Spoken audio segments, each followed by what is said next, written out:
po sa page 9, letter F, an operator who employs a minor or a driver without the requisite license to drive a tricycle. Pwede po ba, Madam Sponsor, Mr. Chair, pwede po ba yung penalty na 3,000 kung minor ang nagmamaneho? Pwede po ba, Mr. Chair, taasan natin ito? At least 10,000 pesos. Kasi, Mr. Chair, marami po tayo nagigitang tricycle. Minamaneho ng minor eh. Masyadong delikado po yon, Mr. Chair, para sa bata at para sa ibang pwedeng ma-involve sa accident, Mr. Chair. If I may suggest, Mr. Chair, with the approval of the sponsor, I think maganda po siguro nito, 10,000 or more. We have to qualify it kasi yung premise dito is an operator who employs a minor or a driver without requisite license.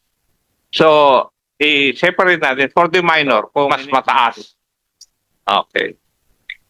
Any objection from the stakeholders? Your Honor, okay na po yun. Pero Okay na ba yung ibang stakeholders doon sa pag minor ang pinag-drive, yung operator magbabayad ng mas mahal? tama, Okay sa inyo? tama yun. Okay. Pakisabi mo na, pan muna, bago ko... Mr. Chair, gawin po nating mas mataas ang penalty kapag minor yung nagmaneho. And if I may suggest, Mr. Chair, with the approval of the sponsor, at least 10,000 pesos or more. We accept, Mr. Chair. Thank you. Mr. Chair, Yes. under section 4, penalties. Mr. Chair, usually pagka po na-involve sa accidents ang tricycle, patay lahat ang pasahero. Mr. Chair, with respect to the honorable author of these bills, marami na po tayong city and other roads na 4 lanes eh. And usually, napapansin po natin yung mga tricycle drivers doon sa fast lane dumadaan. At napakadelikado po niyan kasi bigla na lang po yung lumilipat ng lane, Mr. Chair. Usually, pagka po sila na-involve sa accidents, patay lahat ng pasahero, kulong yung kawawang driver ng other vehicle na practically hindi naman nila kasalanan.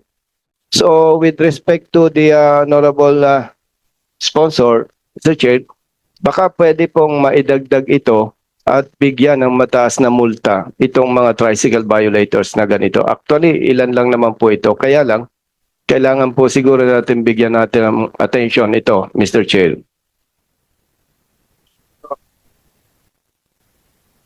Madam Sponsor. Mr. Chair, I think what the Honorable Cosito would like is we add penalty for tricycles on the fast lane. On the fast. Could you make your recommendation? What kind of penalty? Yes, thank you, Mr. Chair. Kung i-approve po ng body, if I may suggest, at least 10,000 pesos, Mr. Chair. Ang tinatanong ni Honorable Sponsor, how would you reword it or word it dito sa penalties under paragraph section 14? Okay, if I may, under section 4 penalties, Madam Sponsor, section 14, sorry, for letter E, a driver who drives along the fast lane of the road shall be penalized with a fine of 10,000 pesos. Madam Sponsor. I accept, Mr. Chair. Stakeholders, what's your comment on that? Yung tricycle driver na mag-ooperate sa fast lane will be fined 10,000 pesos.